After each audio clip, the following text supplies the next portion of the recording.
সুপ্রিয় দর্শক, আসসালামু আলাইকুম। বাংলার কৃষির পক্ষ থেকে আমি মোহাম্মদ বাহারুদ্দিন এই মুহূর্তে অবস্থান করছি, যেখানে মধু সংগ্রহ করা হয়। যা হচ্ছে যেটাকে মধু চাষ বলে, সরিষা ফুলের মধু চাষ। এখানে কিন্তু আমরা প্রচুর পরিমাণে বক্স রয়েছে এবং যিনি এটা চাষ করছে ওনার সাথে একটু কথা বলে আপনাদেরকে বিস্তারিত জানানোর চেষ্টা করছি। আসসালামু আলাইকুম ভাই। কী অবস্থা ভাই, কেমন আছেন?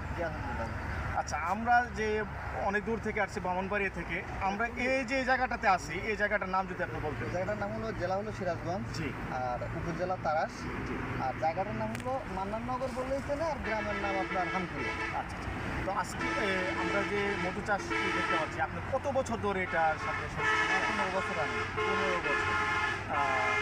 এই যে দেখতে পাচ্ছি বক্সগুলো আপনার দেওয়া হয়েছে, মধুগুলো এখানে থাকে, মধু সংগ্রহ করে আনে। এখানে আমরা দেখতে পাচ্ছি সারা বিলই সরিষা বাগান, সরিষা ক্ষেত। তো এইগুলা আপনি কত মাস সময় পর্যন্ত রাখেন এই সংগ্রহ করে?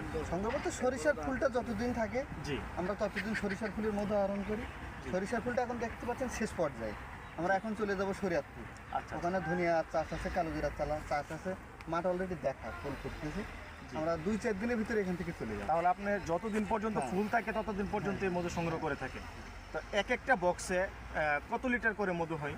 সিজনে আপনার 40 থেকে 45 কেজি সিজনে পাওয়া যায়। সিজনে পাওয়া আর যায় সরিষার সিজনে আপনার 15 থেকে 20 কেজি পাওয়া যায়। 15 থেকে 20 কেজি। এক এক কেজি আপনি কত টাকা করে বিক্রি করেন? আমরা খুচরা আপনার 350, 400, 500 কোনো ঠিক নেই। জি, কোম্পানিতে হয়তো এর সাথে সামান্য একটু কমে বিক্রি। আচ্ছা আচ্ছা। তো আমরা অনেক সময় শুনে থাকি যে মধুতে ভেজাল হয়, ভেজাল মিক্স করা হয়। তো সবাই কিন্তু এক না, ভালো পাওয়া যায়, ভালো খারাপ দুটোটা মিলেই। তো আমরা এটা কিভাবে বোঝা যায় যদি একটু এটা বলতেন? বোঝা যাওয়ার কারণ হলো, আপনার যে আপনার মধুটা দেবে জি, তারপরে বিশ্বাস করে নিতে হবে মধুটা। আচ্ছা আচ্ছা, আর আমাদের মতো যারা খামারি আছে, আমি না, যারা এই বক্স পেতে বসে রয়েছে, জি, এরা অনেক পরিমাণে মধু পায়।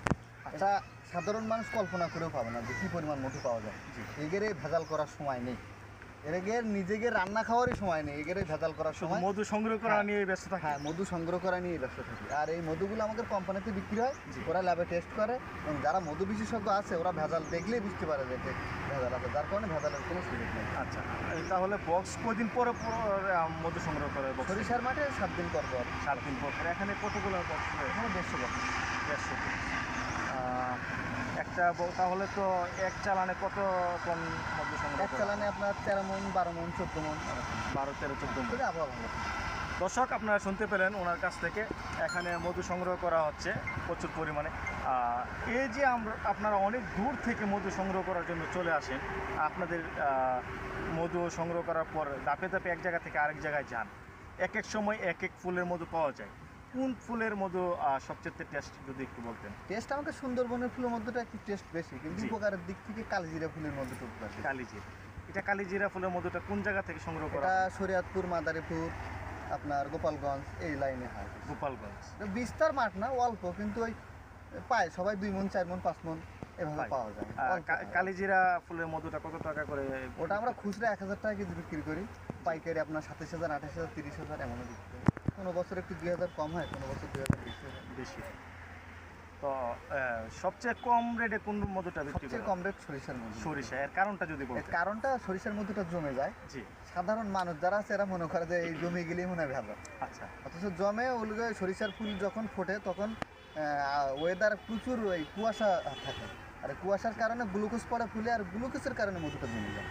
তো যার কারণে সাধারণ মানুষ মনে করে কি ওই জমলেই মনে হয় ভেজাল। আর কোম্পানিও কম দামে নেয়, এই জমা মধুটা কোম্পানি প্রসেস করা লাগে, জি, লিকুইড করতে গেলে ওখানে একটু খরচ আছে, এর কারণে একটু। আর এই মধুটা প্রচুর পরিমাণ উৎপাদন হয়, মোটামুটি সব জেলায় সরিষার চাষ হয় এবং সব জেলা থেকে আহরণ হয়। কিন্তু আর অন্য অন্য যে মধুগুলো আছে, যেমন ধনিয়া, কালোজিরা, এই মধুটা হলো 2-3টে জেলায় আপনার উৎপাদন হয়। সুন্দরবন খেলে আমাদের সুন্দরবন, সাতক্ষীরায় উৎপাদন হয়।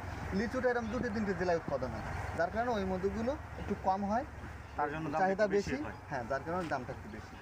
দর্শক, আপনারা শুনতে পেলেন ওনার কাছ থেকে মোটামুটি যতটুকু সম্ভব ধারণা দেওয়ার চেষ্টা করলাম। জি, যোগাযোগের ঠিকানা, যদি আপনার কাছ থেকে মধু সংগ্রহ করতে চায় বা এখানে আসতে চায়, কিভাবে সংগ্রহ করতে হয়? সংগ্রহ আমরা অনলাইনে সেল দিয়ে থাকি। আমার একটা অনলাইন পেজ আছে, জমজম হানি। জমজম হানি। হ্যাঁ। দর্শক, ওনাদের পেজে আপনারা যুক্ত হতে পারেন। পেজের নাম হচ্ছে জমজম হানি। অথবা নাম্বারে ফোন দিয়ে হ্যাঁ, নাম্বারটা নাম্বারটা যদি একটু বলতেন। 019111 919861। এই নাম্বারে ফোন দিয়ে ওনাদের সাথে যোগাযোগ করে এসেও কিনতে পারবেন অথবা অনলাইনে নিতে পারবেন, তাই না? তো এই মুহূর্তে আমি বিদায় নিচ্ছি। মূল্যবান সময় দেওয়ার জন্য ধন্যবাদ। ভালো থাকবেন। আসসালামু আলাইকুম।